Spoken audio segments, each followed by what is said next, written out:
Edit. Gotta make sure this is perfect. I'm so good at this. I don't know how to count, but I'm good. Alright, let's turn on Twitch. And then, actually, surprisingly, yesterday I had a bunch of people on Twitch. I'm not used to that. People I don't know. Live.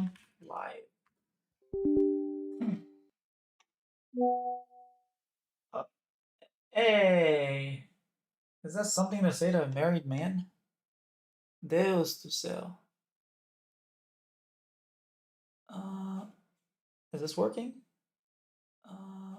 It is. Okay.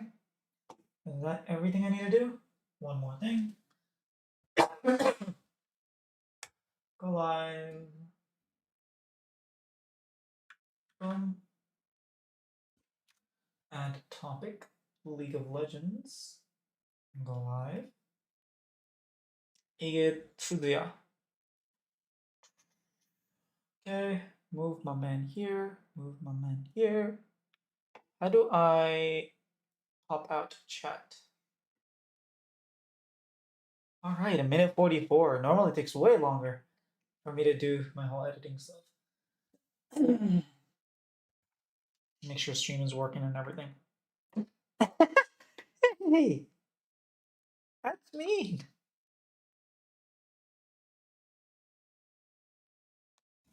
Ow!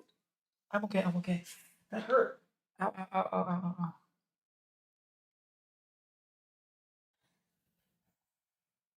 Ah.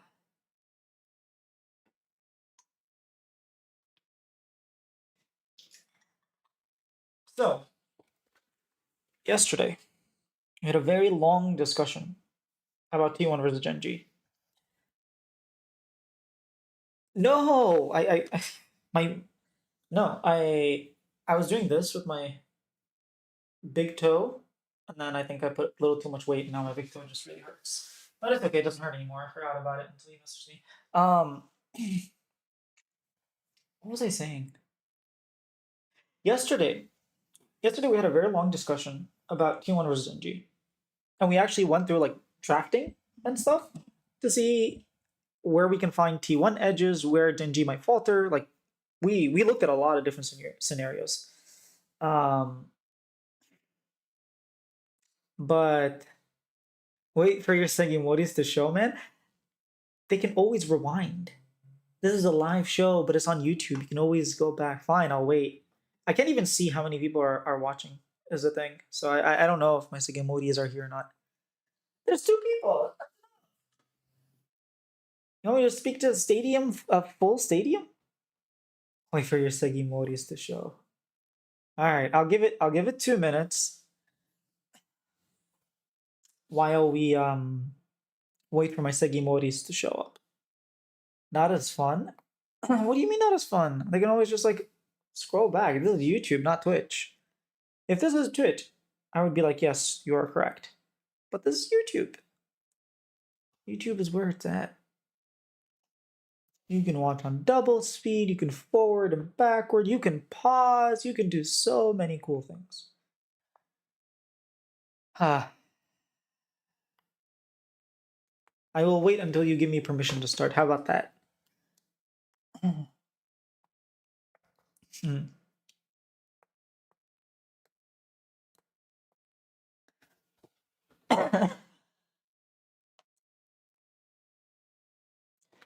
What's the mind change, Mr. Cloud? Hey, Clark and Bloom.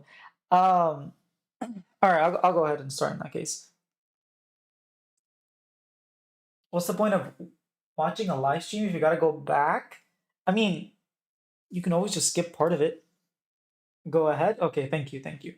So, yesterday we came to the conclusion that T1 can't be favored against Gen.G.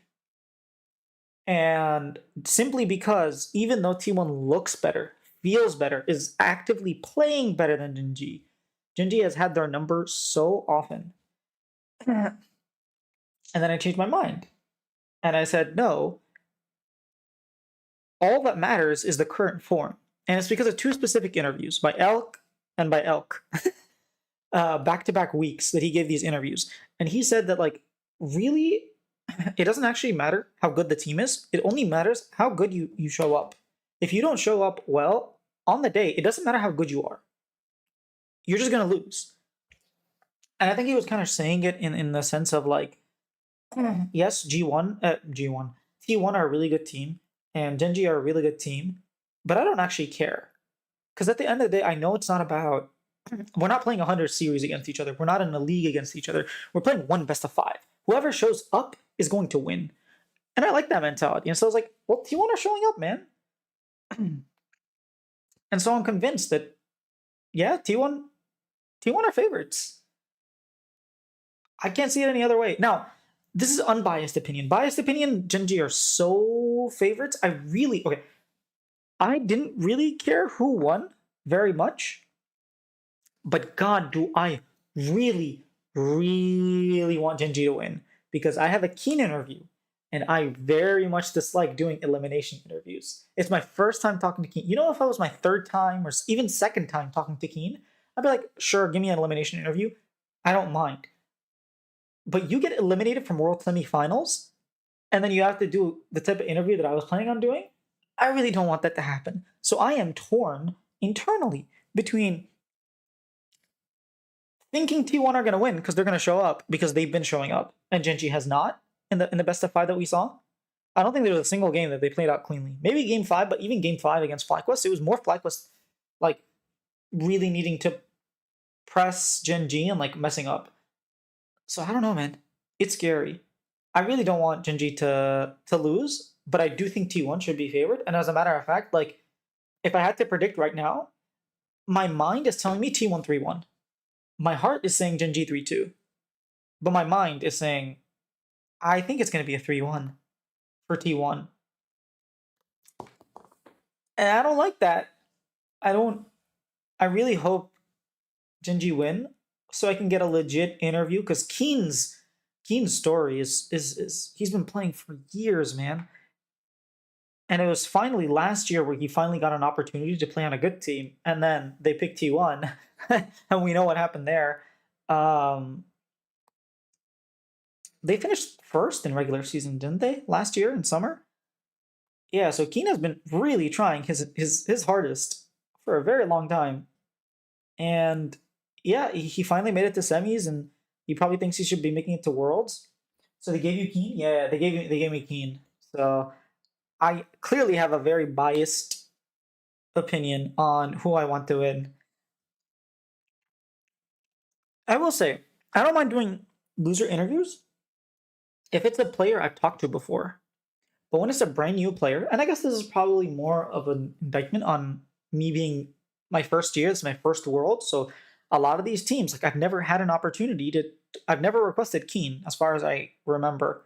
This is my first time requesting him, and I got him.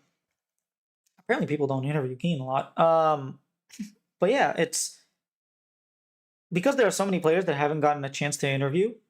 I would really like to interview them after a win, and not after a loss. Like Wei, the first time I got to interview him was after a loss, and that kind of sucked after elimination, not just loss. That's another thing. After you lose, it's okay to be you can be fine, but after you get eliminated, that hurts. So yeah, I am worried for Gen.G, and I think they should be too. But I don't know. I don't know how worried they will be, considering they really have their number. They probably feel very confident right now. Or maybe they're not. Maybe they're like, oh, FlyQuest is a wake-up call. But I think they're, oh, Zayu's playing Azir top. I don't know. Maybe T1 can cook, man. T1 can really cook. So yeah, I'm hoping we don't get like what we saw from BLG today, which was, hey, we're gonna stick with the draft that works. Oh, it worked the first game. Oh, it worked the second game. Oh, it worked the third game. And Weibo's like, maybe it'll work the fourth. Maybe fourth game we'll be able to beat it. Like, it was quite awkward what was happening between Weibo and BLG. Okay, let's talk about Weibo BLG a little bit. There was a question that I just thought was like, look, I love the guy Felipe. He's cool. I can't wait to like make more content with this guy. But I feel like the way he asked the question was a little awkward. I guess the translator fixed it. Never mind. We're gonna listen to what the hell? We're gonna listen to one real quick part of the Xiaohu interview. Just a translation. The question is like, hey, people were saying the reason I don't like it is because it's not true. Smolder is really an issue. Yeah, I mean they can ban it. The problem is they don't have enough bans. The question to Xiaohu was like, hey, a lot of analysts in Brazil were saying that Weibo are not a good team, and yet you guys kept showing up. Do you guys did you guys underperform today, or did you overperform, and that's why you're here? Like, what's going on? And this is Yahoo's answer. So let's go to videos, and then Yahoo. I'm not gonna share the speech; it's just gonna be such a hassle. Okay.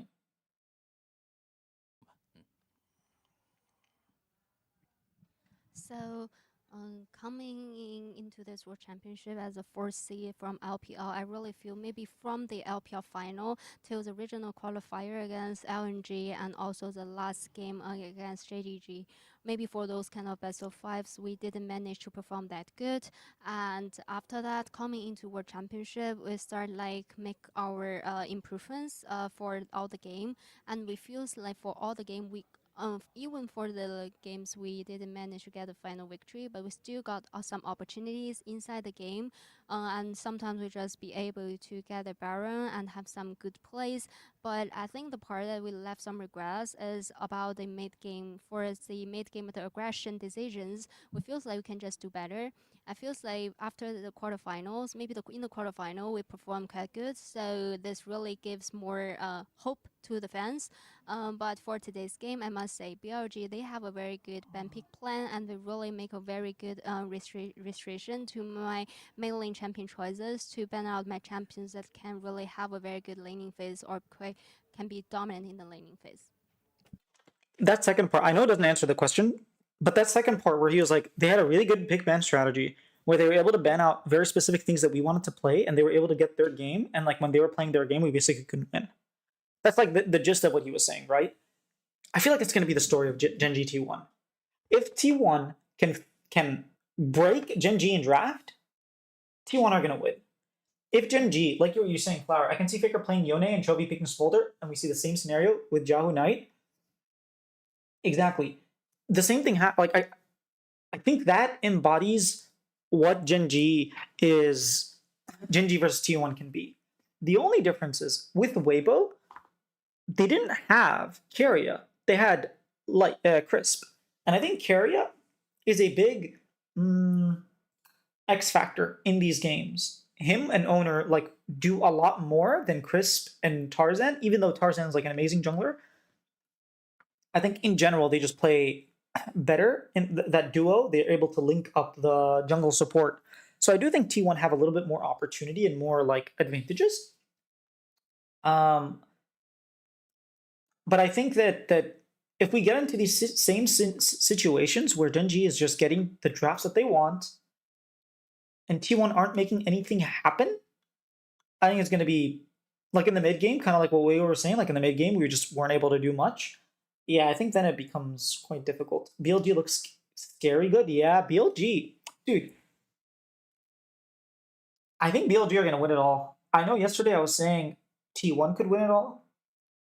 But man, BLG look unfazed by what's going on in this tournament. Like they moved to best of fives, and they were just like, huh, first seed of Korea? Who cares? Oh, another LPL team? Who cares? They're just yeah. Whoa, you're gonna interview Keen in person? Yes, yes. Oh, well, remotely, but like it's gonna be one-on-one. It's not gonna be like a scrum, basically. It'll be one-on-one, so I get to prepare a bunch of questions. I do want to ask him a question in Korean that I want to prepare beforehand. I was on his Namo earlier. Wait, Namo. This is not Keen. Oh dear. Keen Sonso. Yeah, I was on his Namo to look up some of the trivia. Let me look what took out LCK champs like it was nothing. I know. It's crazy. They made Hanwha Life look like a bad team. Even when they were playing against Gen.G, like Hanwha Life had a lot of life in them. Haha. It was quite tough. Oh, interesting. Keen is based on his written name. What is his name? Kim Gin. Ah, Keen. That's his name. I had no idea actually. His name was Kim Gin. Um, he has Flash on F. That's good. His blood type is A, and his hobby is watching YouTube videos. Well, that's interesting. That's not really. I don't know if that counts as a hobby, does it? There are a few interviews that he's done. Why I left KDF. All right, I have a lot of research to do, but after I retire, I want people to remember my name. Dang, in 2020, he had a bajillion interviews with Ashley Kang. What the hell? Ashley Kang, Quest, Ashley Kang, Ashley Kang, Ashley Kang, Ashley Kang, Ashley Kang, Quest, Invin. Okay. Even more Ashley Kang. Okay. Yeah. It's his actual name. I had no idea. I legit, I had no idea. Because it's not, it doesn't sound like a name. I thought it was just like, you know, roamer, for example, just a word. Um, yeah, I'm on his wiki here. I'm excited to. All right, where is Yodam? He made a YouTube channel right before he came to Worlds. If you didn't know, yeah, I've been seeing he's posting like often like highlights and stuff.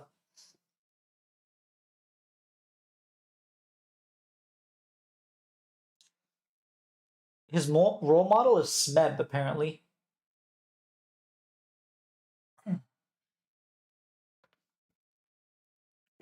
He appeared as a guest in this something. I don't know what that is. Oh, interesting. I had no idea. Yeah, Keen's really cool. There's a lot of stuff I want to read up on, and like a lot of his videos that I want to watch. And the other thing, okay, one of the questions that I wanted to ask him in Korean. We'll get back to T1 to like actual worlds, but one of the things that I did want to ask him was whenever I watch Lehen streaming, Lehen's and Pays and like Keen have a relationship where like Pays is the youngest, and I think Keen is the oldest, if not second oldest. Wait, how old is Lehen's? I think Lehen's might be older than Keen. So he is 1999, and then Lehen's is 1998. Yeah, so Lehen's is the oldest. But he tells Pays, Lehens tells Pays to call Keen Samchon, which is uncle. Damn, he'll be in a terrible mood if he loses tomorrow. That's why I don't want him to lose. I want Gen.G to win.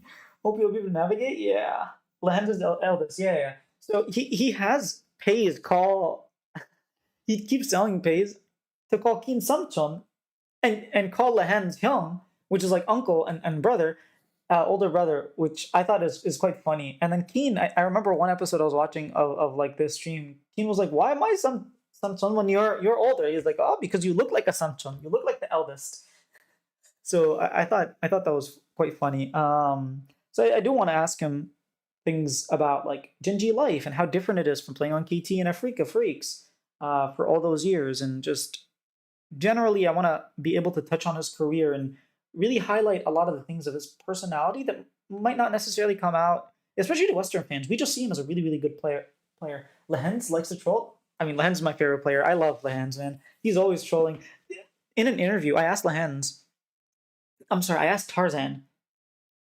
I asked Tarzan if Lehens like said anything to him now that all the players from 2018 or 2019 Griffin have won a championship except for Tarzan. He said, yeah. He made fun of me and he was like, oh, apparently you were the culprit. You're the reason we didn't get to win anything. And he was like always messing around with me, but we're super close. So I thought that was funny. I was like, yeah, that sounds like Lehens. So um yeah, I'm sad I didn't get a Lehens interview this year, but I have been trying to get Chovy and Keen. Like I haven't requested Lehens every single time because I do want to get like a Canyon, a Chovy, a Keen as well. I'm actually not too. I don't know. I'm not too interested in getting a Pays interview. I haven't requested it ever. He had to finish in every single place between 1 and 10. Yeah, I remember that. And also gave before eventually winning would be insane if he has to go through that with the Worlds.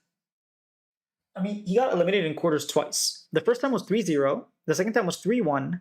Now he goes up. Maybe he gets eliminated 3-0 and 3-1, and then he goes up, gets eliminated 3-0, 3-1, and then finally wins. That would be very sad. I would be very sad for Keen. I don't even know if he's gonna play that many years. I mean, he's not that old, right? He's just like what, 25? He could play for another 10 years. He could play till he's 30 at least.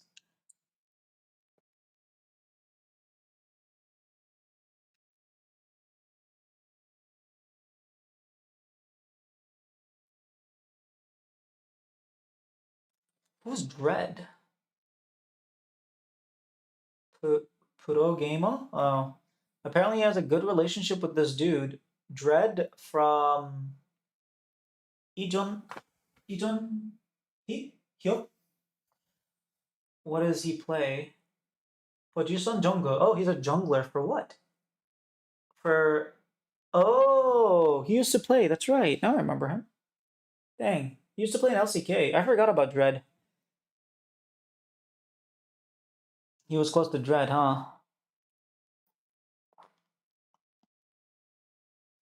Oh, what's this? Maybe you can help me translate. So I'm making sure I understand what's going on here. Apparently, I'm reading this.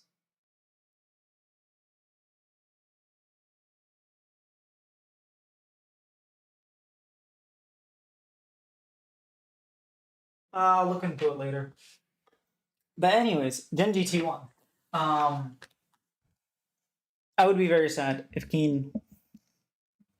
I get a sad Keen interview. But I will say, at MSI in the lower bracket finals, BLG versus T1, I got a Coma interview, a one-on-one Coma interview, and it actually went quite well. At first, I kind of asked about the game and the pressure of the game and like going into a game 5 in such a high stress environment and stuff like that. And then I completely shifted it to like just try and make Coma smile. I asked him about back in 2017, he would always like mess around and be like, 결혼하고 싶다. Like I really want to get married, and he's like he's lonely. He doesn't have a partner, and like those memes feel like it was just last year, and now it's been like what 8 years. He has a daughter now, if I'm not mistaken. And I was just asking him how different things have been, and he was like smiling and laughing when he heard what I said, and I just asked him about like the difference in his career and stuff like that. So it went quite well, I would say. It was one of my best. Is it one of is it my best performing Korean interview, or is Owner my best? It might be Zeus. Let me look. Coma. Let's take a look here. Analytics. No, it's not my best doing interview for sure, but it got like almost 9,000 views. So I think people really enjoyed the Coma interview. In general, how many views do you think tomorrow's game will be? That Coma interview is still one of my favorite interviews. Me too. I really enjoyed that. I felt like I did such a good job at not making it too depressive, since it was an elimination interview, and it's like my biggest elimination interview I've ever done. And I was so prepared, dude. I was so prepared. I had like another 15 questions for the guy. I was way over prepared. I was like, okay, if he says this, I'm gonna go into this angle. If I can tell that he's like a little bit more uptight, I can go this way. If he's a little bit more open, I can go here. I asked him that Huni question that didn't land, but that was pretty much the only question that I felt like didn't land, and I think I pivoted off it pretty well. Um, it was also my first international event. I don't know. I've definitely gotten better since then, but let me take a look at the views. So esports charts. I don't know what the highest amount of views we have. Like where are you picking at? So far, League of Legends. Um, I'm League. What? Brother, can I see the World Championship? Okay, T1 TES Game 3 had 3.6 million. The question is, do we think we can double that? Can we double, or are we just gonna hit 5 mil? Think Gen.G versus T1 will crack 5 million? That's what I'm thinking. I'm actually thinking, okay, all right, let's play a game. All three of us will guess a number, and then tomorrow night we'll see who is closest. What do you say? I'm gonna go last, so you guys can have like whichever numbers you want. What do you think, Flower, and what do you think, Candy? Hey, looks like BLG went as expected. RIP Weibo, yeah. Hey, Shinji. Glad you could catch the stream. It was quite a one-sided series, but they had a decent early game. Yeah, I think like Light was playing quite well. Like, I think players like Xiaohu, Light, Breathe, Tarzan really revived their careers because last year Xiaohu didn't look that great. Breathe like was playing quite well, especially in the quarters and semis as well. Light is just a monster. Like maybe we see JDG Light next split. I don't know. You'll say 5.5 million. Okay, what are you saying, Pandy? And if you want to join Shinji, you can join. We're guessing what the peak viewership of tomorrow's Gen.G versus T1 is going to be. 6 mil? Okay, dang. All right. You want to take a guess, Shinji, or should I just go?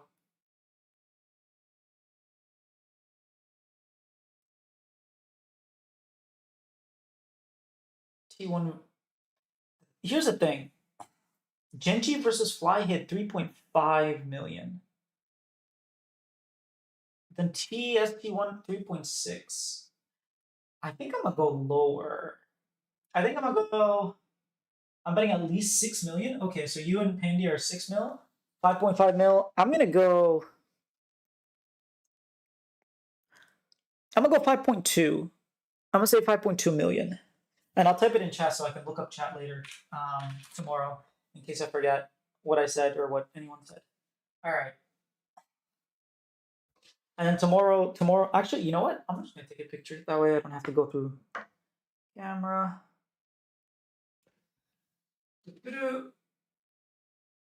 All right, and then the winner just has a bunch of bragging rights.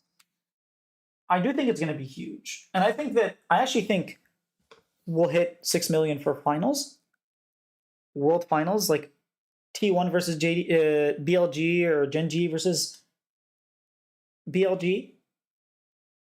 That's honestly crazy. That's so many people, man. That's so many people. 5 million people are all watching, like sitting down and watching a game at one point in time. At like friggin' League of Legends, man. That's quite surreal. That's. I just feel like series will get a lot of attention. Absolutely. I mean, I'm pretty sure Gen.G versus T1 domestically in spring got like 2 point something million, which was breaking records, like 2.6 million. But this was Worlds, so yeah. Imagine a game 5. Yeah, wonder how we can check those statistics right away because usually it takes a few days to see peak viewers in total.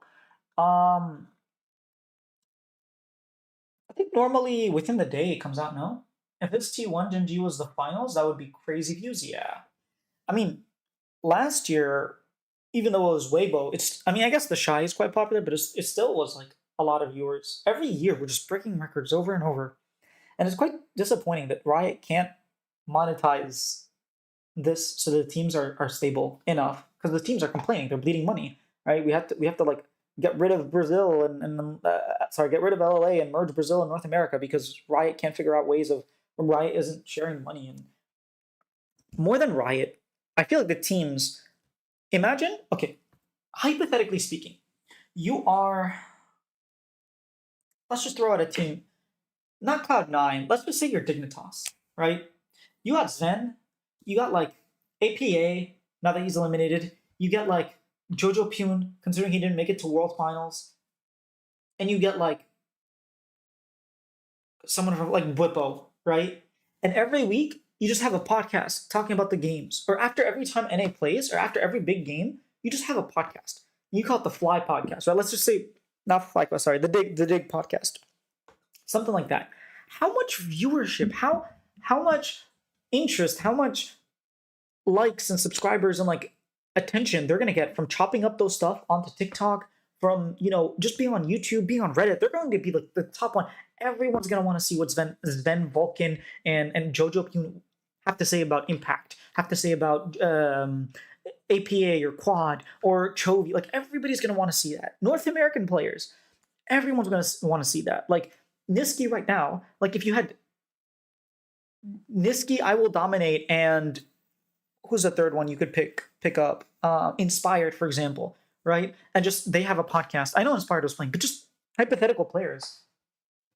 I feel like they would get so much viewership, and yet they just don't. They don't do this stuff to build the teams. Like Cloud9, you didn't make it to World. You still have Sven. Blabber's streaming every day. Like Spica, Jensen, dude, if you're Cloud9, reach out to Jensen. You'd be like, yo, every day, 30 minutes, we're doing a podcast after Worlds. Kind of like what we're doing, but like pro players are doing it, which is a lot different. And I'm by myself. And you have like Spica, Jensen, Blabber, and then who's another player that you probably could get? Honestly, maybe Meteos. Like he's a pretty good host. You get those 4 people. Maybe even just 2 junglers like Spica and Meteos, and then you get the last guy. What's his name? Spica, Meteos, and Blabber, and you just have them host like a podcast every day talking about Worlds. Dude, that would do numbers on numbers. You get so many Cloud9 fans and Spica fans. That would honestly raise Spica stocks. People would want him more because he'd be talking very smartly in front of the camera. It would be really cool, but we don't see that. Hey Riley, I am doing good. What's up? What do you speaking right now? I'm talking about League of Legends and how frustrated I am with the lack of content. I was going to do something with Shopify, but again, like the players seem to have left. So it's very difficult to do stuff with players of a team when the team no longer employs those players. Yeah,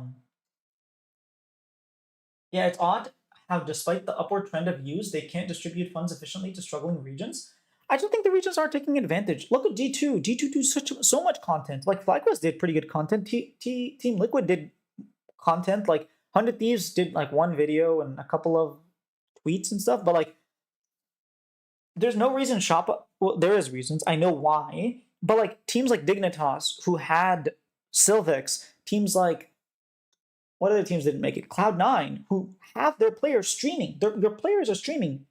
Dignitas, their players are streaming. There's no reason for them not to make stuff on the Dignitas YouTube channel so people actually care about Dignitas. So when next split comes around, you're interested. And I know you might be like, oh, but let's say they don't keep Spica on Dig or Jensen. Like, you're going to be bringing people to Dignitas but then kicking the players. Just use the players that you actually have. I don't know, man. Or use like a bunch of players. Like have Spica, a host from Dignitas that is going to be there, like one of your employees, like Cloud9, for example, Meteos. He could have it with Jojo, even though Jojo's not on the team. You could have it with Berserker, even though Berserker's not on the team, but there's Meteos. And they don't do that. It sucks. TSM Legend used to do so well viewership-wise. We need that sort of content. But we do have that content. It's just the content has evolved, and the people haven't evolved with it. Everyone's trying to do a TSM Legends, and it still does pretty good, like not reactions, pretty good views. But podcasts are the way to go. Everyone has a podcast. All the podcasts are doing so good. I'm starting a podcast next year too, and like they just, I don't know, just have a world show like and talk about it. I don't think it's that hard. Yeah, I think the new region merger and reshuffling next year will solve any of the major issues for financial problems with teams. I don't think so, since teams are getting less money. I legitimately think the way for teams to be financially stable is to take the Optic route and to grow their fandom to the point where they are independent of Riot. Their jersey sales alone should be able to, like, I'm exaggerating, not just their jersey sales, but like, if you're Cloud9, come up with a mascot and start selling that merch. Make that mascot really lovable and likable, and like sell that stuff. Team Liquid have a mascot. Do you ever see someone like actually care about that thing?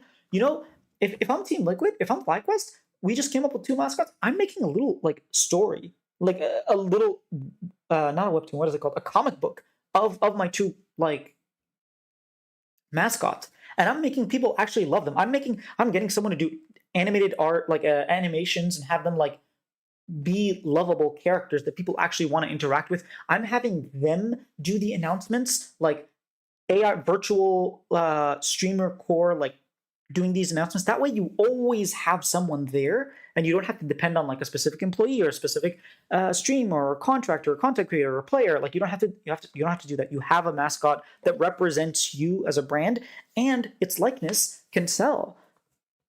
You know, merch sales, actual content creators that do stuff with you.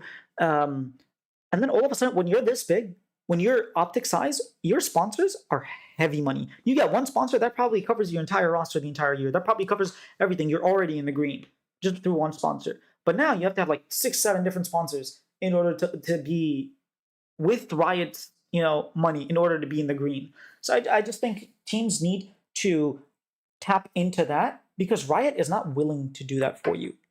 If Riot gave us skins, this wouldn't even be an issue. But Riot doesn't want to give us skins. Sucks for the teams. Sucks that Riot isn't doing that.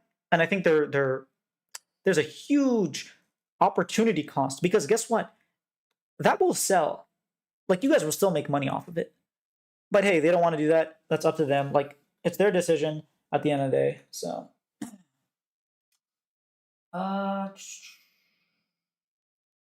KDF, Fear X, Nongshim had their players releasing themselves reacting live to T1 World Match last year, and they had crazy viewership. I didn't know about this. I would have loved to watch it, honestly. Could have been good Korean practice too. DRX are doing the same this year. Oh, snap. Can you send me a link? KDF reacting to T1 JDG had 1.6 million views in YouTube. DRX had 1 million. There you go. Like, I don't know what to say. It's right there in front of you. People are doing it. It's working. It's not like it's not working. Okay, should I show this? Okay, David Shannock. Let me go to YouTube. Oh, oops, that's not how you spell YouTube. How do you spell YouTube? It's with a Y. There we go. He's gonna be on my subscriber list. Where subscriptions? Oh, he's literally the number 1 on my list. Okay, if I go to David, right, and I sort by video, he had 3.93 thousand subscribers. He was at like 3,000 at the beginning of the year, right? And I go by popular. New York City reacts to World's 2023 opening ceremony featuring New Jeans. That opening ceremony reaction videos has over 1 million views.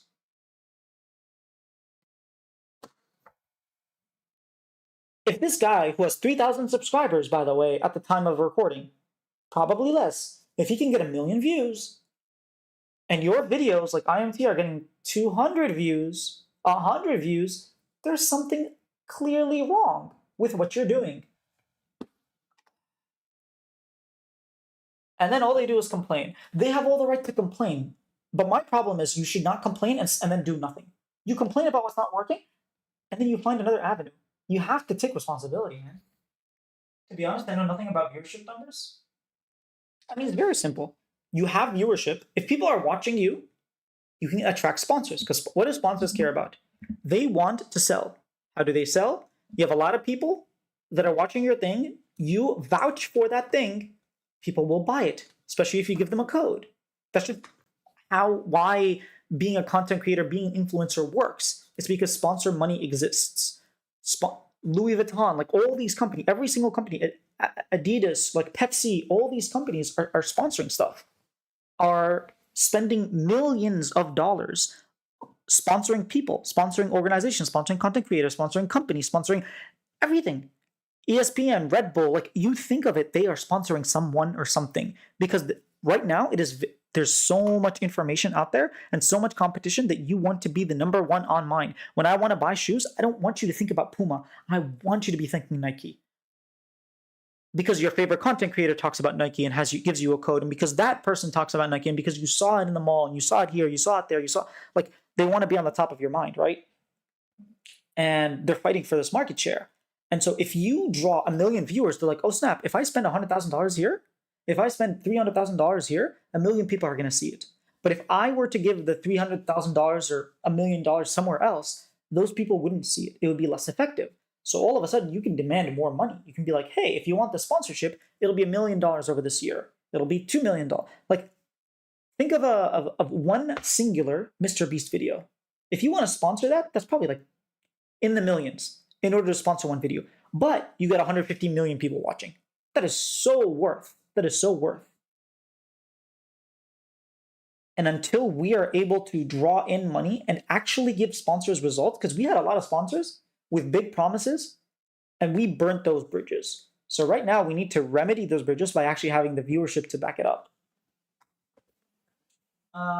Usually, most of the teams with a loyal following and successful track record have franchise players who become the face of the team. T1 Faker, Bjergsen, former TSM, Castle G2. Yeah, I mean, you have Core JJ right now on Team Liquid, and you have Blabber with C9. Yeah. Shouldn't teams invest in franchise players or player that best represents them and last long with them? They're not thinking that long term. The other thing with Riot Games is a lot of these companies don't necessarily think that League of Legends can last forever, right? If you've been in the gaming scene, you've seen games go up and down and up and down, and like sometimes they disappear. StarCraft is just not really a thing. There is some competitions in like China and some Asian regions, but for the most part, it's like a dead game. And people didn't really expect League of Legends to outlast, to live so long.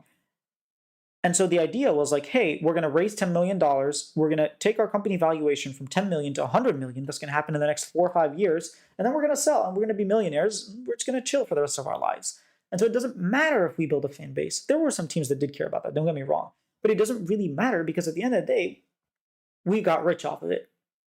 Or we sold it to someone who wants to get rich off of it. And when you think of it that way, it doesn't matter if you have a franchise player. If you win, that's way more important. Why?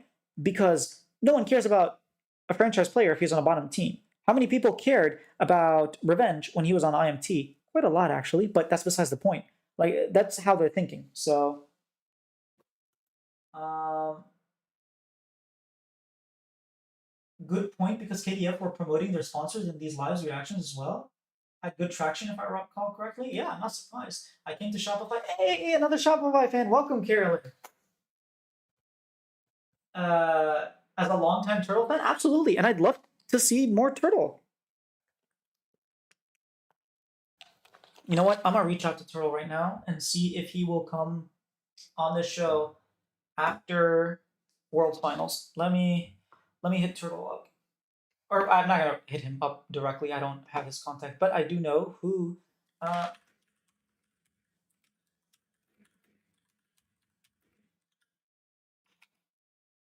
uh,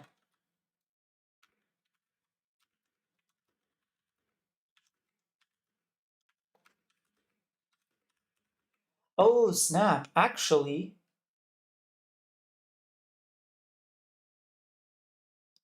yeah, I might do the show a little later after. Uh,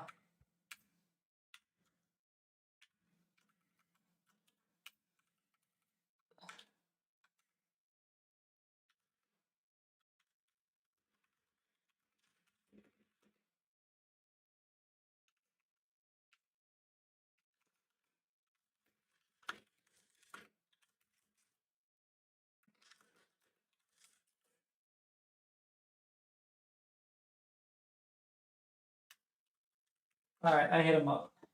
Wild Turtle, yeah. You're honestly lucky to have him. He's such a class act. Yeah, I love Turtle, man. He's super cool. I got one interview with him, which was the first day of 2023. The first game that Shopify played, I had an interview with Turtle, and he said that he was sad he couldn't give Shopify the win. And I was like, man, you played so well. You look like the best AD carry in the league. I don't know why. Like, it was sad. Oh snap! 1 second, Mike. Someone's calling. Oh no! 1 second.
All right, that was my cousin. I'm taking him to Korean barbecue. He's never been to a Korean barbecue place, by the way. I was like, what the hell? He was living in Kansas or something. I don't remember where he was living, but he's never had Korean barbecue. And I was like, how have you not had Korean barbecue? So he's coming to pick me up tomorrow, and then we're going to DC to get some Korean barbecue. Um, what was I saying? I completely forgot. We were talking about Wild Turtle. Yeah. So I hit up someone on Shopify to see if Wild Turtle would be free. Because as far as I know, Turtle is still on Shopify. I'd be very surprised if he's not.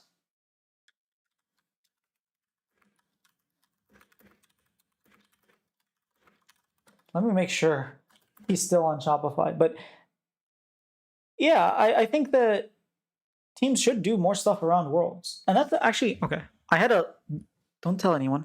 I had a long discussion with Shopify about Worlds and about like doing content and making content going into Worlds because this is going to be the biggest Worlds in Worlds history. I said that. And I'm not wrong, by the way. I think we already broke last year's record. You could just tell from going 2022 2023 you can see the trajectory, right? It wasn't that hard to guess. I'm not like some genius. And I told them, look, this year you have an amazing opportunity. We don't know if TikTok is even going to be around next year. It might be banned and we have to go to a different, like, we don't know what's going to happen next year. So take this time and heavily invest in making content around Worlds so that whenever people think of Worlds, they think of Shopify. So you have people who are subscribed to you guys because they want to see what your thoughts are on Worlds because you guys are pro players. And then that builds personality to your players. That does this, that does that. But then they got rid of their whole team, and it's kind of difficult to do that. So I don't know, man. I'm frustrated, obviously, but I understand why they weren't like they told me yes, we wanted to, and like they didn't obviously know that they were going to get rid of the players, or they didn't confirm anything with me. I'm just speculating.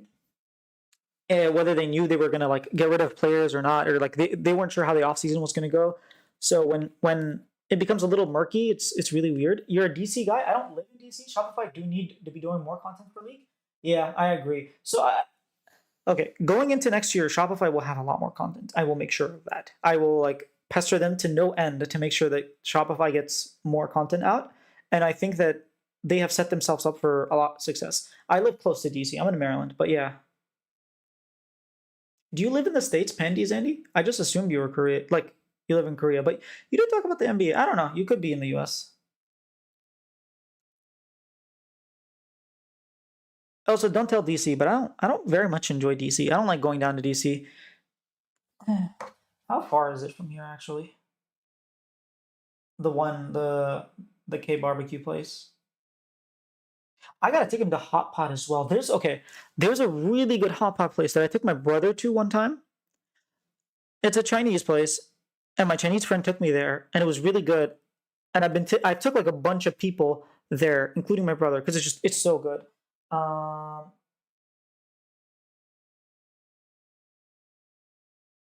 it is, yeah, okay. That's about 15 minutes from. Well, I gotta check how far it is from over there. So either way, you live in Fairfax, Virginia. Oh, you lived in Fairfax. My parents used to live in Fairfax. Or was it Alexandria? I think it was Fairfax. I think they lived in Fairfax for a while and then they moved to Maryland. But yeah, I like this area. In the U.S., like I've been around to a bunch of different areas in the United States, and this is one of my favorite areas. Texas is nice too. Like Florida, I have family in Florida. I used to live in Michigan. We moved around a lot, and I quite like where we're at right now. I'm not a huge fan of like LA or Seattle. Like again, there's a lot of stuff to do there. I'm not saying they're bad places, but in general, I'm just not a big fan of the West Coast. So I do like this like whole strip, the area like just like the east northeastern part, going from like Maryland all the way up to New York, going west to like Chicago, and you go down, you can go to Boston and stuff. You lived in Maryland? Oh, Rachel, dang, that's cool. Yeah, cool area. Yeah, I agree. It's really cool. There's a lot. It's also very diverse, so you will always find really cool things. Fort Meade. Oh snap! Right off 32. I never lived there, but I always passed by it going to university. I went to UMD. I don't know where you went to college, but or if you went to college, but yeah, I would pass by 32 all the time, like to see 32 Fort Meade. Um, That's so cool. It's crazy how you guys both have like experience in the area that I live, like around the area that I live in. Um, but yeah, it's very diverse. I know like there are other places like LA, for example, is very diverse and whatnot, but California is huge and has a lot of stuff to do there. But I just like the there are areas where it's very homey. There are areas where it's like very lively, like the city and whatnot. And it's just it's everything you could want is here. And I think the major issue is the public transportation. There's not real good public transportation unless you're next to the metro, which I mean, it's not the biggest issue in the world, but still, like it's not like New York. New York, the subway system is way better than here, and the bus system. Mix, do you think people would care to watch Shopify if they were to make content about worlds? Feels like people barely care about TL's worlds content and they were actually in worlds. Plus, who would do content besides Revan? So, do I think people would care to watch Shopify if they were to make content about worlds? Yes, absolutely. Um, Look at David, for example. He's not part of Hundred Thieves, but people follow, people like him, people talk about him. Like he has grown a lot, and he can see that year over year. Like last year, coming into this year into LCS, a lot more people watched David than the year before because he was consistent around Worlds time. Um, who would do content? I think you would go a couple of ways. I think you could have a panel, so you could reach out to like you could have a producer and maybe for example, Turtle, right? You could have Turtle, which I think is very charismatic and good on the camera. And he was considering to be content creator anyways. This could be his transition to content creation. Also, welcome Mix. Sorry, I didn't say hi. I like to say hi to people when they come in. Yeah, they could have Turtle, and then every episode could be a different pro. Like one time it could be Turtle Speaka. The next time it could be Turtle and Jojo Pune, for example. The next time it could be Turtle Sven, Turtle Vulcan. You know, Turtle inspired, for example. Like you could just have rotating players. Will it make people care about Shopify? In the long run, yes. I spent time in Seoul for a bit as well, and now I'm in Cali. How would you compare Fairfax and Cali? I've been to Seoul. Seoul's awesome. I like it a lot. Um, I wouldn't want to live there, but I do like the environment. Hello, hello. Yeah, David, I can see that. I like Revan quite a lot. I'd care to watch just Revan if he cared to co-stream it or whatever. Here's the thing: Revan's not against doing. It would work. They do it in LCK. It works good there. Yeah. Here's the thing: Revan actually doesn't mind doing content. He's constantly making content with LS. So I don't know. I think that he wouldn't be against it. I think he's in Korea. If I had to guess, he's probably in Korea, which would make it a little bit difficult for Revan to do the content. But I'm pretty sure Turtle just lives in LA. So Insanity, I'm pretty sure lives in LA too. So I don't think it would be very hard for them specifically. But or does he live in Canada? I don't know. I think he lives in LA, but maybe he goes back to Canada. Who knows? Yeah, he had that one year in FlyQuest. I was going to mention that where he was on the ground like doing content. So he's not against it. But I think what it does do is it brings people's attention towards Shopify and it starts building that connection. That's sort of what you want to do. There are two different reasons for content. That one reason is like we just want people to know that Shopify exists. Another one is we want people to become Shopify fans. And with Worlds content, when you're consistent with it, you slowly people start liking watching just what they have to say. And then once you have that audience going into LCS, they might actually care about LCS, whereas they wouldn't have to begin with. So yes, I do think that it makes fans. And I know that because I that's how it worked for me. I made content on the off season, and people started caring about my interviews. I don't think anyone would have watched my interviews if I didn't make interviews before LCS started. I made interviews with Raz. I did some with Peter Dunn. I did with Emily, not Emily, with Kelsey Moser. Like I did all these interviews. I did with FlyQuest head scout. Like I did interviews with people in the scene, so that when LCS starts, I had people that actually cared about me. So I know it works. Okay, whoa, I gotta catch up. If I recall, yeah, I haven't seen people collab with others, not in the orgs. Yeah, we really need that. We really need a Turtle and Speaka, like just like talking. We need more pros. We have pros in LCS. Why is LCS not doing pros? Well, I understand why LCS isn't doing pros. All their talent is in Berlin right now, or Paris right now. I understand. But like someone like Shopify, surely. Okay, I will say this for Shopify. They just finished building their facility. They didn't actually have a facility. Now they have a facility. Going into next year, you have no excuse. This year, they're still hiring people. They're still figuring stuff out. They had one employee working on content the entire time. Like, I will not blame them for not making content. I understand why. I will criticize them, but I won't blame them, right? I understand the reasons behind there. I just think maybe they could have done it in a different way where you would have had more employees, you would have had more things set up to begin with.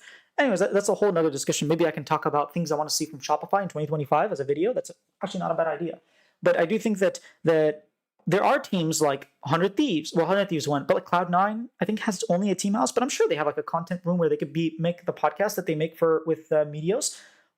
Why doesn't Cloud9 have Meteos and 2 guests every week rotating and just do their own version of pros for Worlds? Like, I don't get it. It's easy publicity, especially when you're already always the talk of people. You want international fans to care about Cloud9. You want everybody to care about Cloud9. You want the North American fans that don't watch League. They're not going to see you at Worlds. You might as well give them some reason to see you, because normally they only watch you at World. Like there's so many reasons. If I recall correctly, Turtle, where he'd go on the ground and make content for them. I really like this content. I followed that. Yeah, because you get to know the members through their content and talking. Yeah, and you get to make relationship with the team itself, the organization. Like Optic has had so many different players throughout his career, but the reason people are always Optic fans is because of the culture set in Optic, and it's because they're constantly pushing out content. They know that if you hire a new player, guess what? You're going to see content. You're going to figure out his personality. You might become his fan. You may have hated him before. You may have never heard from him. Like there's all these opportunities to interact. And honestly, like we are starved for League of Legends content. I'm just going to say it. Like in North America, we don't have nearly as much as what you see from Korea, and as even G2 does way more. I think this year is better. This year we've gotten way more content than we normally do. But still, where is it? Like, I don't know, man. I'll make this one of my goals, that going into 2025, Worlds of 2025 will have some sort of content for Shopify or for someone. Like, even if I have to, like, I don't know what I would do if, but I will try to make it so at least one team, if I have to sign a contract or something, has some sort of podcast. Which means I'm going to start having to talk with a lot of people. I will obviously start with Shopify. I won't start with anyone else. But if Shopify is like, hey, we're actually going with a different direction, or hey, we actually have our Halo tournament that we're going to focus on, or stuff like that. Like right now, Shopify are actually the T1 of VCT Game Changers. They've won like 11 out of 12 like majors. Like they are the defending world champs. They are the T1 of VCT Game Changers. And I understand that they might be putting resources into that versus League of Legends right now that only has like one employee. Like they're still hiring, they have a budget, stuff like that. So I do get that. Related to the title of stream, what do you think T1 will try today? Based on what they've been practicing this week in solo queues, since we don't know what they'll do in scrims. I will make a bold prediction. I do not think Gen.G. I do not think that they will play Azir top. Are you Japanese by any chance, Gen.G? Or do you live in Japan? Okay, Faker. Oh snap! You have a whole thing. I should probably talk about the stream as well. Me changing my mind on T1 for Gen.G. Faker. Okay, Silas, Yone, Galio. I don't want to see his Yone. I'm more okay with Silas versus Orianna. I love the Yone. Few Smolder games, I wouldn't be against him playing Yone. Smolder. Guma, Kaisa, no. Please no Kaisa. Give him Caitlyn, Ashe, Kalista, yes. Give him Jinx, yes. Jinx, Kench, I'd love it. Varus, Ziggs, sure. Don't give him Kaisa, Zaya. He's not the best on these champions, unfortunately. Carrier, mostly 80 carries and off roll. I don't know that he's been playing 80 carries, but I would love to see Bard. I don't know. The Pyke is really good right now. Southeast Asia? Okay, I see. It's just because you said today, and like at least in the US, it's tomorrow. We're still in Saturday, but for you it's already Sunday. So that's why I was like, oh, you have a Japanese name as your handle, and you're saying you clearly live in that area. Faker's Yone is pretty good at the moment. I don't know, man. We saw him play it against Pain, if I'm not mistaken, and it did not look good. Graves. Wait, I missed. Oh, okay, Zeus. One game of Rise, Azir, Silas. I'm down for Silas. I'm down for Rise. I'm not down for Azir. That champion's just so weak right now. His items are really weak too. A few Lucian games, I would be down for Lucian. Dude, Theos Lucian skin? Ooh. A game of Gwen, Aurelia, Renekton? I would be down for Aurelia. I don't know for Gwen. I don't know that Aurelia is in a very good spot with the amount with like the type of champions that are being played right now. It's very difficult to play Aurelia, unfortunately. Renekton is really good. Owner, aside from spamming. Wait, I am losing where it is. Owner, aside from spamming Smolder? Oh, he played a few jungle games of Graves, Kindred, Viego, Kane. I would love to see a Kane, Skarner. Probably we're going to see Sejuani. We're probably going to see a Maokai here and there. Maokai could become a flex, by the way. Maokai could become a flex between top, support, and jungle. We saw that today. We saw Weibo flexing into top and support, and maybe you see it in the jungle as well. Like I think Maokai might rise up in priority now that I think about it. But I guess they did lose the games. I don't know. We'll have to see. I think Lehen's also played Maokai support one game, so that makes things interesting. I didn't think of the Maokai yesterday when we were talking. Cali culture and VA culture is definitely different. Culture is cooler in Virginia. Cali is very free. Something about it. Okay, I can see that. I can see that for sure. Another thing people want to make headlines, like Faker does and becomes the best. Wait. Another thing people want to make headlines, like Faker does. Oh, like Faker does, and become the next person of League. They need to do the K-pop thing. That's also how Faker has a name. I don't think they need to do the K-pop thing. Now, it's a very useful thing, but there are other ways to go about it. Look at Mr. Beast. He didn't do the K-pop thing. Like there a lot of these YouTubers did not do the K-pop thing. Now, don't get me wrong, K-pop thing works. I just don't like the culture that comes around with it. As other people in K-pop, I'm not super big in K-pop, but a lot of people who do like K-pop will be like, yeah, there are very specific things that we dislike about K-pop, but it just exists. Like that sort of like culture fandom. But in general, like with sports, look at like Steph Curry, LeBron James, like Kevin Durant. You don't need that in sports. I think it should go a little bit beyond that. And now, yeah, the Zeus owner Faker Guma Carria. Oh, did you see this video of Carria? Dude, hold up. You just reminded me. There's this thing with like, it's straight up just a I'm not going to play the audio, but it's just a Carria. Oh, you can't see. It's literally a song made for Carria with like the Korean subtitles of the song and then English romanization of the Korean. Like, 오늘도 하도 Carria, Carria. I was like, oh my God, that is so cool. Why do we not have that for our own players here in North America? Yeah. Sorry. Names have become famous because of all the content. Absolutely, they make so much content. T1, they're always streaming until the DDoS things. They're all constantly like going to performances, doing shows. Like they're doing so much, even doing worlds. They are doing so much. While gaming, I think if other orgs follow suit soon enough, big names will come. Absolutely, I agree with you, Rachel. You should be a director, honestly, at one of these like content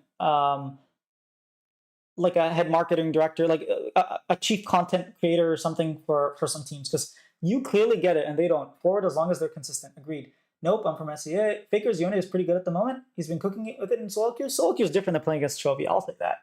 Owner and Kyria have been trolling every day in solo queue. That's crazy. But wasn't Owner not great on Maokai? He's still Owner. Yeah, he's not great on Maokai, but yeah, Owner and Mao ain't no way. Yeah, that's true. Maokai support 2 games for Lehens. That's true. He played it twice. I don't think he plays Maokai correctly on objective macro level. I don't know. Maokai is just a pretty good champion because Owner plays too aggressively. Okay, I see. Never mind then. Raspberry Resilience. Hello, welcome. Good luck with your YouTube live stream, man. And don't forget to vote Kamala Harris. Oh, well.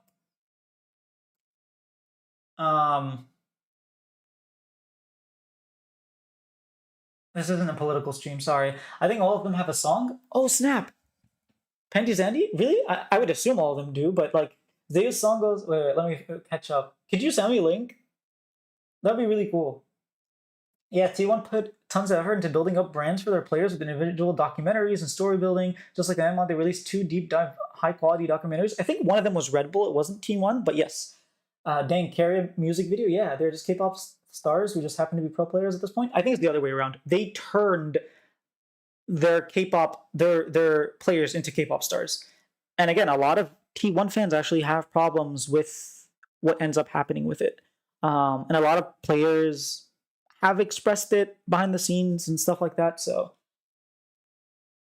um, they all have their own songs. It's so cute. I know when I saw Carrie, I was like, oh my god, I gotta find this and upload it onto my shorts and like let people know this is what we want to see from our players. Like we get a song every now and then, a rap battle song. Meanwhile, Carrie is getting a freaking music video made by like YG Entertainment level. Like Zeozal goes like Uji Uje Uje Uje. Is his name really Uje? T1's top, Zeus, yeah. T1 top. That's so cool. Politics. Now I have their song in my head. Sorry, I take the K-pop thing back. Well, no, you can. I understand wanting it like that, just because right now K-pop is really cool and stuff, and like you're the outwardly like the initial boom of K-pop is actually quite nice. I think it's when it becomes a little exaggerated that becomes quite detrimental to a lot of players, especially. But even the fans, like it does push people away and whatnot. There are problems with it. There's problems with everything in the world. Don't get me wrong. I'm not against like if you like K-pop, that's awesome. But I just don't think for North American League of Legends, it's a smart route to go.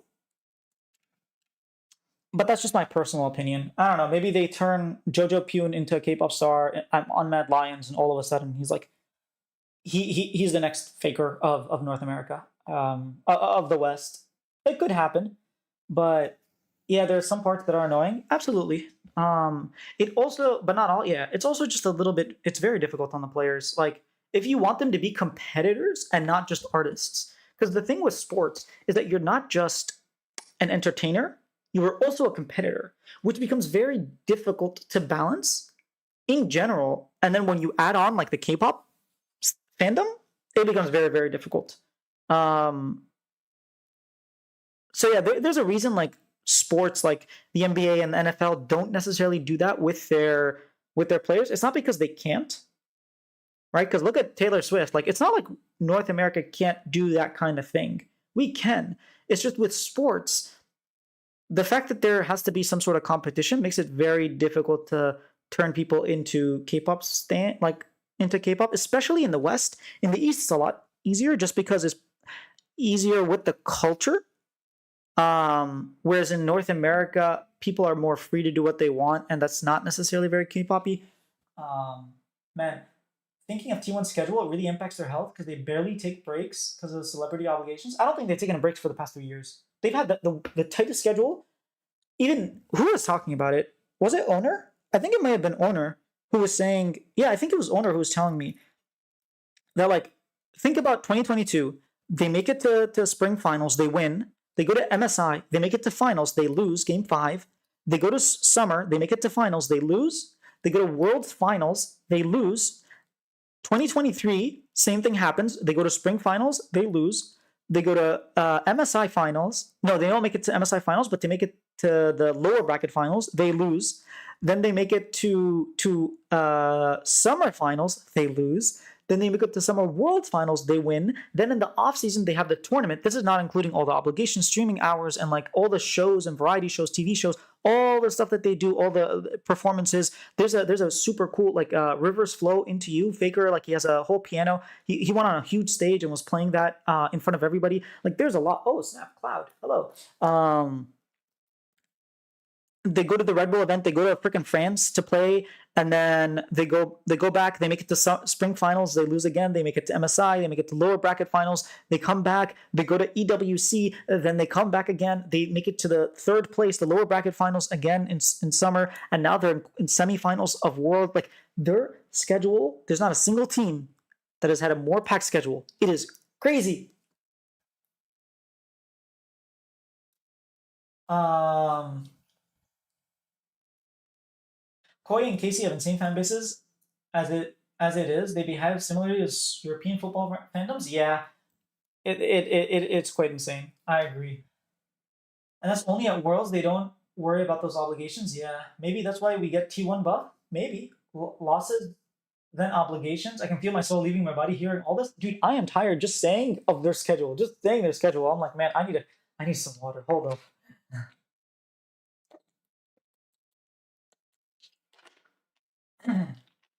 Yeah, I get the no breaks, but the reason also is because fans complain ages ago that they don't see much of their team during off times. Lots of complaints that they changed it. Yeah, but like you don't have to have all the fans, right? You could have one event with owner, the other event with faker. Like you could definitely rest players. You don't need the whole team. Um, and that's also why I think moving forward, mascots are going to be very important. If we're going to grow, I think you have a mascot that people love, maybe almost as much as they love the team or the players. All of a sudden, like think of Duolingo mascot. You only know Duolingo because of the owl, because of that damn bird. That's the only reason you know it. You know Duolingo. Guess what? Duolingo will not teach you a language. It'll help you. It's a tool to use to learn language. As a language learner myself, I know that it's not the perfect tool. It's not going to teach you a language. You're not going to learn Spanish just through Duolingo. They want you to think that because they're trying to become that, but they're not. But everybody thinks of Duolingo when they think of learning a language. There's a reason for that. Their mascot is amazing. And I think more teams need to take inspiration from that and do that. And I think FlyQuest might be going in that direction. And that way, as you gain and lose players, you will gain and lose some fandom, but it's not as much because people are attached to your characters, to your story as FlyQuest, to your story as, Dignitas, and not necessarily, oh, I'm a Jensen fan or I'm a Sven fan. I was a fan of Dignitas for one split because Sven was on Dignitas for one split.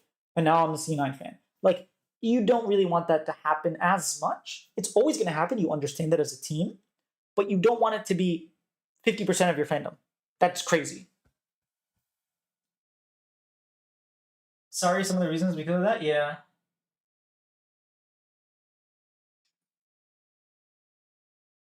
Holy God, it's an insane run by them. Now that you mention it like that, yeah, it's crazy. This roster has been together for 3 years, and they made it to losers finals every single time, minimum. If not winners finals, if not winning it, they won 2, 3. They won EWC, they won Spring 2022, and they won Worlds 2023 finals. That's the only things that they've won, which is crazy to think, considering the number of finals they've been in. Ooh, I would have thought they won more. Um, yeah, it's true. I think Korean baseball teams have mascots. Yeah. Oh, did you see the Rachel and probably Handy can also talk about this, but it went viral. Like there was the Korean cheerleaders. There was like this really silly dance that they were doing, and it just became very, very. It went viral, and people every game they were like honestly caring more about the cheerleaders if they're gonna do that dance than the actual game sometimes, and it was like wow, all of a sudden it became a thing, and then it died out. But like for like 3 or 4 months, it was the thing. Everybody was just like, I was seeing it everywhere. I was like, whoa, what? EWC. Wait, let me catch up. Maybe they will go that way since home grands are going to be happening next year. Yeah, I would love to see more of that, but I think in North America it's going to take a while before we get that. Then for T1's mascot, it's going to be a reference to the Zoff GK and the Unkillable Demon King. Absolutely, it really should. Or something to T1 to Faker. Yeah, EWC too. Did you say? Yeah, yeah. They won. They won EWC. They won Spring 2022, and then they won Worlds Finals 2023. Those are the 3 things they won, which is crazy considering how many finals they made it to. They made 1, 2, 3, 4, 5 LCK finals. Only won one of them. They made it to 2 World Finals, maybe 3. They won one, lost one. They made it to 1. Oh, they only made it to 1 MSI final. They lost that one. The other 2, they were third.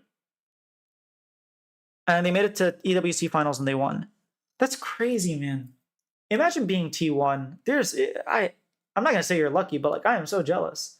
What an incredible run. This is the best roster, like 5-man roster that has stuck together in history of League of Legends. We have never seen anything like this. I don't know that we'll ever see something like this. I really don't.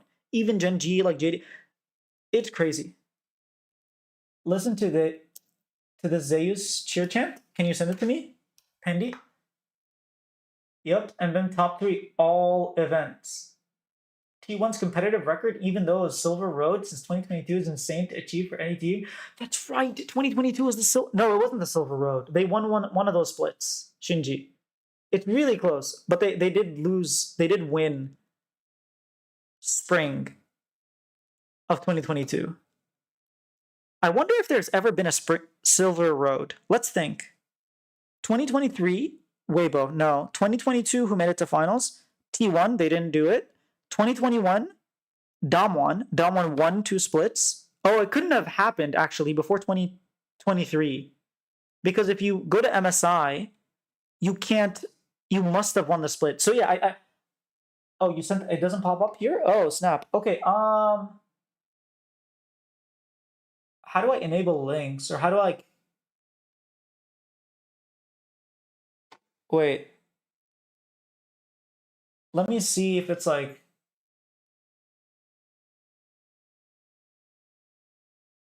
yeah, I don't know.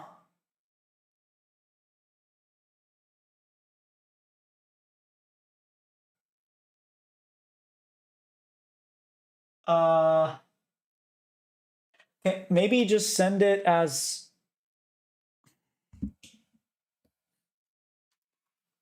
how do I get you to send me a link? It should be simpler than this. It's on the T1 YouTube channel? Okay, I'll go to T1's YouTube channel. I don't think I can watch it here because copyrights and stuff, but I will definitely listen to it. Oh, look at that. T1. Literally 16 hours ago, they posted a video. How many views does it have? 366K. What's the name of the video? Type Zeus. Okay. Zeus T1 song. Uje. I see it. Zeus cheering chat. 37 seconds. They have one for owner. They have they have a whole playlist actually for Fly High T1. T1 cheer champ. All right, let me listen to this. To the Uje first. Uje. Oh, it's like ole ole. Like it rhymes with that. Uje. T1 top. Zeus yeah. Dude, this is so cool. Zeus 승리하려. That's so cute. T1 top. Zeus yeah. Oh, yeah. This is so cute.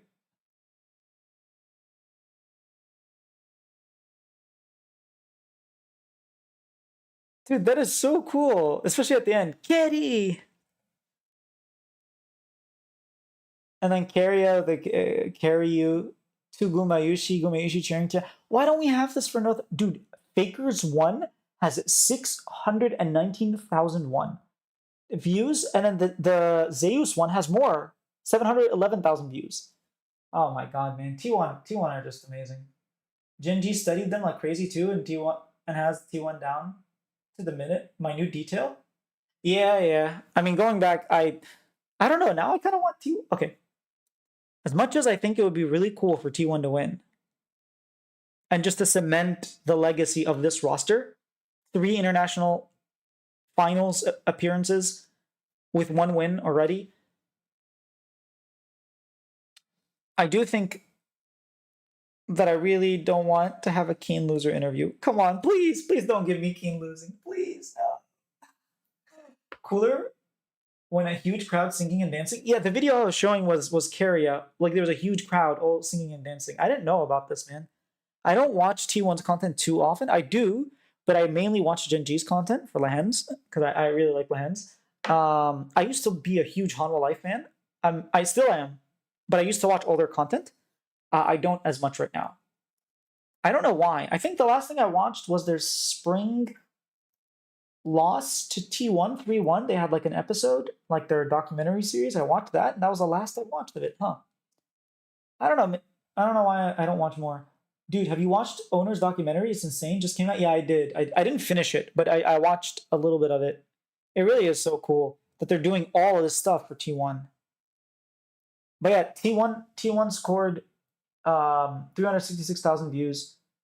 Literally, they just have a video, the Euro Diaries, 480,000 views. It's not even about the views. It's the fact that they're putting so much. Who got a job at Haidilao?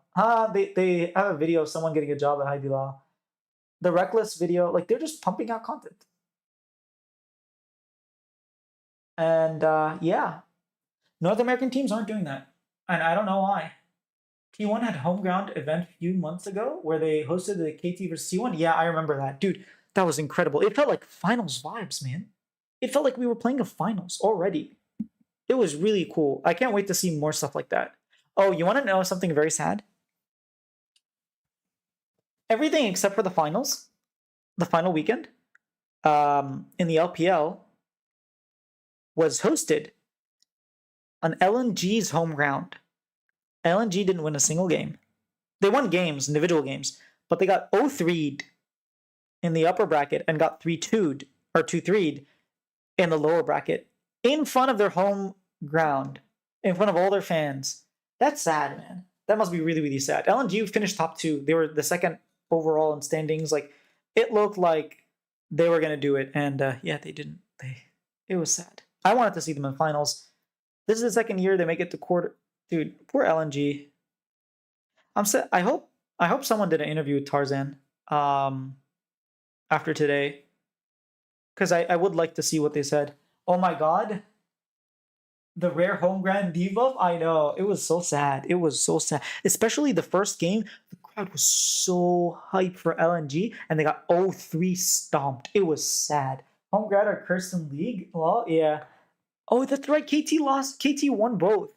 KT Academy beat T1 Academy on T1's home ground, and then KT beat T1 on their home ground. You have T1 lost to KT before EWC. That's so funny. That's so funny. But I do want to see more. I think, okay, if Carol's still here, Shopify, by the way, I should go get my jersey. Maybe tomorrow. Tomorrow I'll wear my jersey if I remember. Shopify have a home ground in Toronto. I think we're pretty much the only team to have a home ground outside of LA. Guess what? Maybe you could have LCS happen in LA for like in Toronto for a couple of weeks, and Shopify will deal with like all the expenses and like running the arena, running the show, and you can have a home ground. You can bring out Simu Liu. We signed Simu Liu. We haven't done anything with him yet, but you could bring out Simu Liu for a meet and greet. You can make it into a whole event. It can be a regular season game. You will see Shopify fans from beginning to the end. It will be so cool.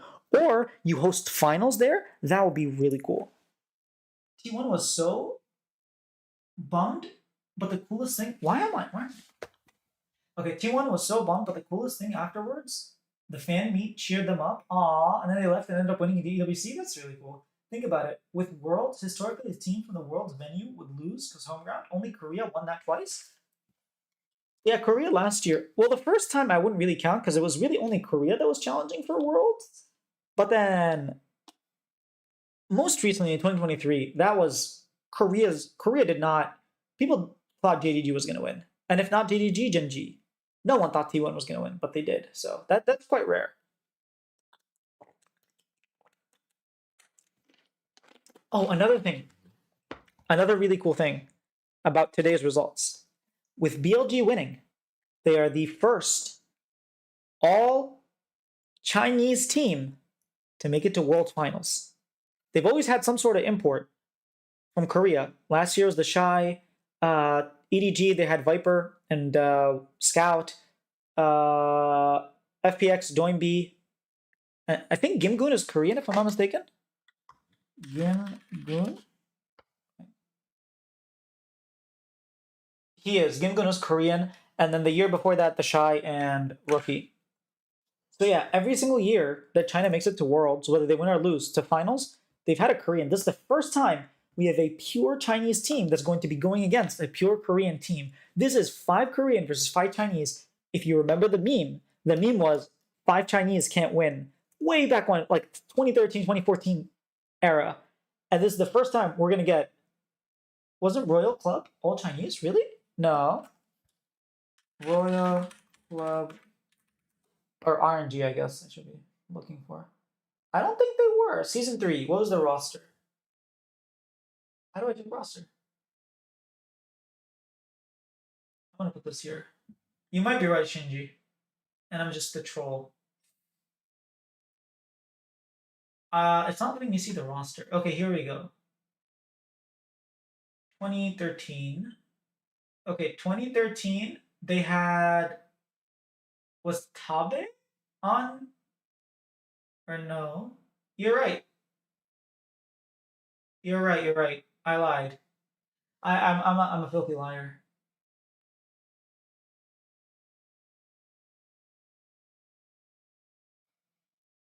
I don't know why it's not showing me the roster. I'm just gonna go to 2013 World Finals actually. 2013 World, and then go to World Finals. All right.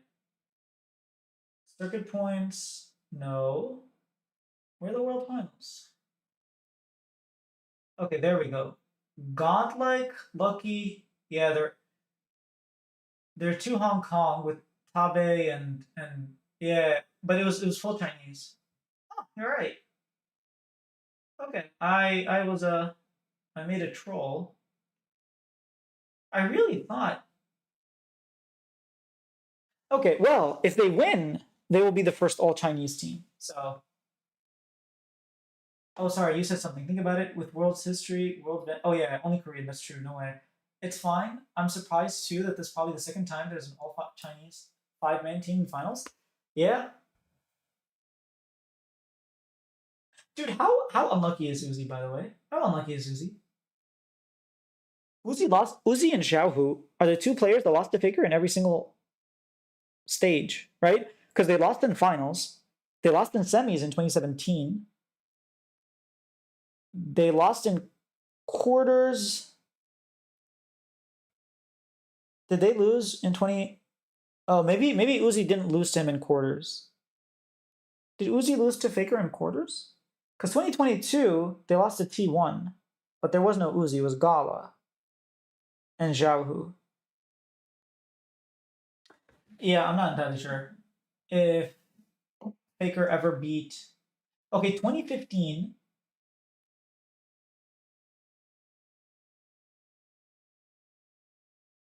Remember SN Snake, or is that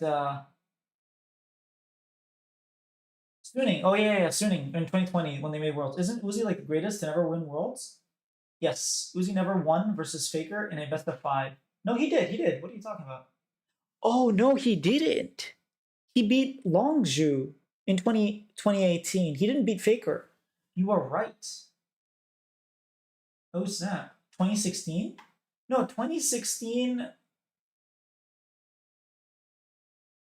Let me think of the matchup. 2016, you had H2. RNG were in the group with Samsung and TSM. They came out in second. They played against SKT. You're right. You're right. So he lost in quarters, semis, and finals to T1. Man, I'm sorry. I'm sorry to Uzi. Faker just not letting him win. DK champion. Bin was top in swinging. Yes, I'm crazy people. Hello, welcome. I didn't say hello. Yeah, I think Uzi is probably so okay. Is he the greatest player to never win worlds? Let's think of I don't know. Is Peanut okay? Do you put Peanut above Uzi? I feel like at this point Peanut might be above Uzi. I feel like Peanut might be above Uzi. Take care, everyone. See you guys later. See you later for the series. Yeah, take care, Rachel. Thanks for hanging out. I think I might put Peanut above or right now. I don't know. Uzi was like a Wanakai. Peanut was pretty good. There are some players. I think Rookie did win. Doingby won. Are there any other legendary mid laners that just don't win? Basically, criteria is just no worlds, but most achievements. It doesn't have to be most achievements, right? It could just be like, for example, Tarzan is an amazing player, but he hasn't like won anything. For the longest time, Chovy didn't win anything. Lehens and Viper didn't win anything up until 2021. Like, and even then, he wasn't able to win domestically in LCK. So, Peanut, Uzi, Smeb. What? Ooh, Smeb. Score? Yeah. Those are. I don't know. The fan in me, it's been cool. Yeah. Thanks. Happy to hear that.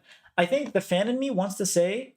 The fan in me wants to say that Uzi is at the top just because of how much he meant for the LPL.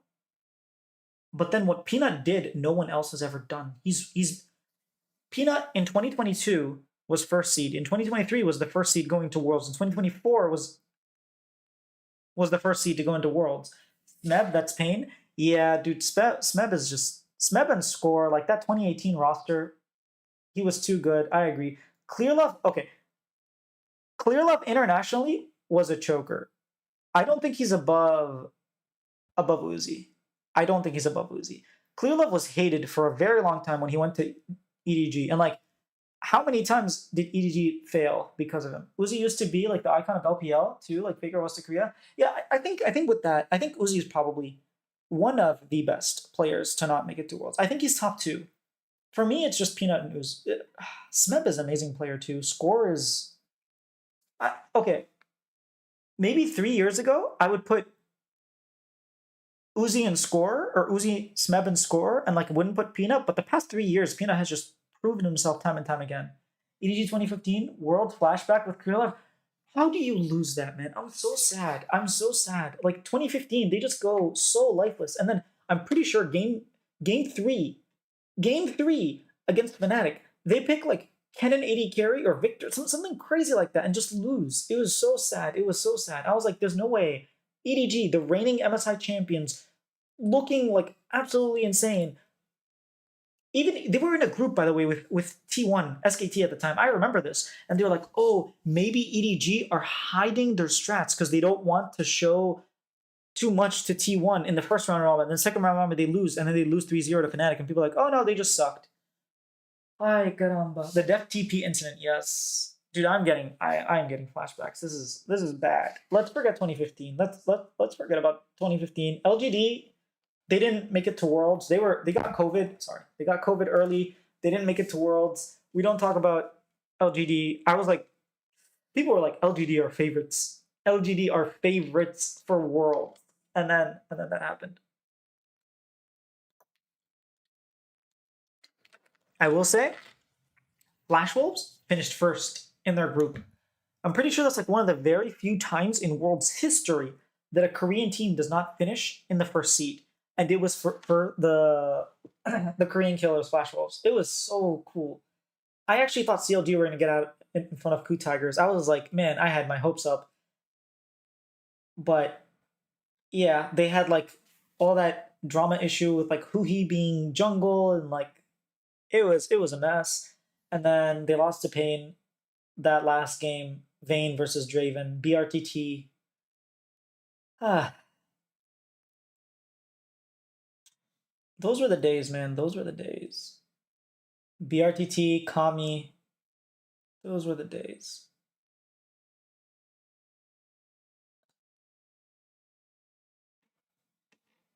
Anyways, I think that pretty much sums it up. Thank you guys for hanging out. It was a lot of fun today, and I have, if we can get, okay, if we can actually get Turtle to show up tomorrow, that would be really really really cool. If he doesn't, oh sorry, not tomorrow, for World's Finals, that'd be really really cool. Either way, tomorrow night around the same time, I will see you guys, and we will be talking. Well, I will either be crying because T1 got eliminated and it didn't get any T1 members. I didn't get Faker, or I will be crying because I had to do a Keen loser like elimination interview. I will be crying either way. Unless my Keen interview is really, really good, then I won't be crying. That's the only situation I won't be crying. But regardless, I will see you guys tomorrow. Thanks for the fun chat. Thanks, you too, man. It's only fun because you guys are always interacting and whatnot. I really appreciate it. It's been a blast. Peace. Peace, Mandy. Good luck to T1 later. T1 fighting.